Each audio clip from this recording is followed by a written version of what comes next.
Kanchipuram Vakula silks నాణ్యత మా ప్రాధాన్యత. మదీనాగూడ, మియాపూర్, హైదరాబాద్ లో త్వరలో శుభారంభం.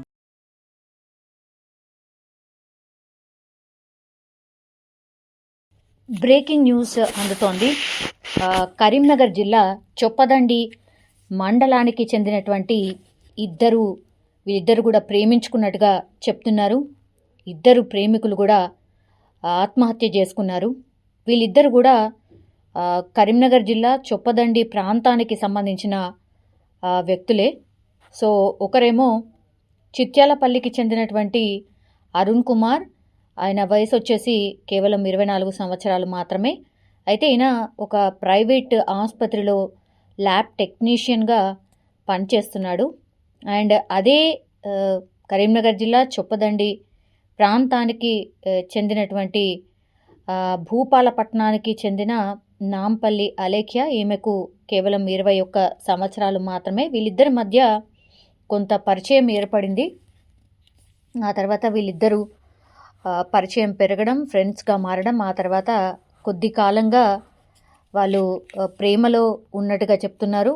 అంటే 2 ఏళ్ళుగా వీరు ప్రేమించుకుంటున్నట్టుగా కూడా మనకున్నటువంటి సమాచారం. అయితే అలేఖ్యకు ఆడపిల్ల 21 సంవత్సరాలు రాగానే మామూలుగానే తల్లిదండ్రులు సంబంధాలు చూడడం, ఆ తర్వాత వాళ్ళకు పెళ్ళిళ్ళు చేసి అంటే అత్తగారింటికి పంపించే ఏర్పాట్లు చేస్తూ ఉంటారు. అట్లాగే ఇప్పుడు ఈ అలేఖ్యకు కూడా సంబంధాలు చూస్తున్నారు. వివాహం కోసం వాళ్ళ కుటుంబ సభ్యులు ఆమెకు ఒక వధువుని వెతకడం స్టార్ట్ చేసిండ్రు. సో అలేఖ్య ఇంట్లో చెప్పలేకపోయింది, ఈ ప్రేమ వ్యవహారాన్ని చెప్పలేకపోయింది. ఇట్లా అరుణ్ కుమార్ని నేను ప్రేమిస్తున్నానని, మేమిద్దరం పెళ్లి చేసుకుంటాము అని చెప్పలేకపోయింది. అందులో భాగంగానే అంటే పేరెంట్స్కి చెప్పుకోలేక భయమేసినటువంటి పరిస్థితి ఉంది. సో వాళ్ళ పేరెంట్స్కి చెప్పుకోలేక ఇంకా వాళ్ళు చెప్పినా వినే పరిస్థితిలో ఉండరని భావించారు. సో అందులో భాగంగానే అటు అరుణ్ కుమార్ కావచ్చు, ఇటు అలేఖ్య కావచ్చు, ఇంకా మనం కలిసి బతకలేము కాబట్టి ఇంకా కలిసి చనిపోదాము అని నిర్ణయానికి వచ్చినట్టుగా చెప్తూ ఉన్నారు ఇరువురు బంధువులు, వీళ్ళ ఇద్దరు స్నేహితులు కూడా. సో అందుకని వాళ్ళు కరీంనగర్లో ఒక మిత్రుని ఇంటికి వెళ్ళిండ్రు. సో మిత్రుడు కూడా రెగ్యులర్గానే అక్కడే కలుసుకునే వాళ్ళట. సో అందులో భాగంగానే అతనికి కూడా ఎట్లాంటి అనుమానం కూడా రాలేదు.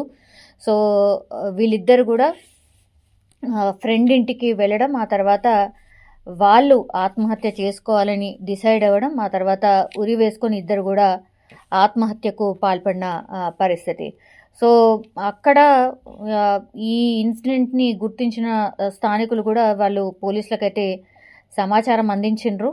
సో ఘటనా స్థలానికి పోలీసులు అయితే చేరుకోవడం, ఆ తర్వాత సీన్ ఆఫ్ ఎఫెన్స్లో ఆ రూమ్లో ఎట్లాంటి క్లూస్ అయితే ఉంటాయో అవన్నీ కూడా కలెక్ట్ చేస్తూ ఉన్నారు. అది చాలా చిన్న రూమ్గా స్పష్టంగా మనకు తెలుస్తోంది.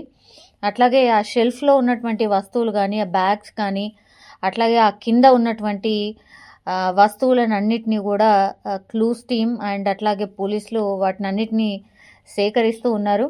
అంటే ప్రాథమికంగా అయితే అక్కడ ఉన్నటువంటి ఆనవాళ్ళు, అట్లాగే ఉరి వేసుకున్నటువంటి సిచ్యువేషన్ని అంతా చూసిన తర్వాత ఉరి వేసుకొని చనిపోయి ఉంటారు అని భావించినప్పటికీ అక్కడ దగ్గరలో ఆ చుట్టుపక్కల ఆ రూమ్లో ఉన్నటువంటి క్లూస్ని అన్నిటినీ కూడా కలెక్ట్ చేస్తున్నారు పోలీసులు. అట్లాగే ఈ ఇద్దరు పేరెంట్స్ కుటుంబ సభ్యులకు కూడా సమాచారం అందించడం, ఆ స్పాట్కి చేరుకున్నటువంటి కుటుంబ సభ్యులు కూడా కన్నీరు మున్నీరుగా విడిపిస్తూ ఉన్నారు. ఇట్లాంటి ప్రేమ వ్యవహారాలకు సంబంధించి వాళ్ళ కుటుంబ సభ్యులకి చెప్తే ఏమవుతుందో అని భయపడిపోయి ఇట్లా క్షణిక అవసరంలో ఇట్లా ఊరి వేసుకుని సందర్భాలు మనం చాలానే ఈ మధ్య కాలంలో వింటూ ఉన్నాం. మరి ఎందుకు అని చెప్పలేకపోయారు, వీళ్ళ కుటుంబాల నేపథ్యం ఏంటి?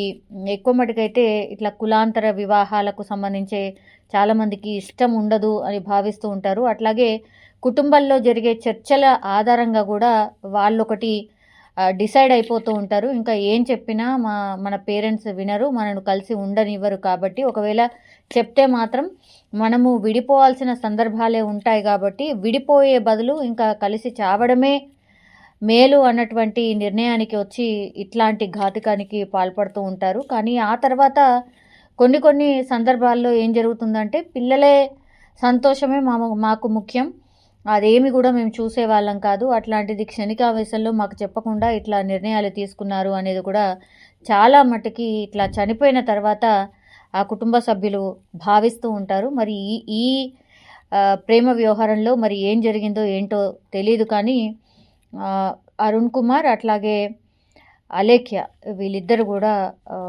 ప్రేమ ఫలించదు, విఫలమవుతుంది అన్న భావనలోనే ఉరి వేసుకున్న సందర్భం అయితే మనకైతే కనిపిస్తుంది.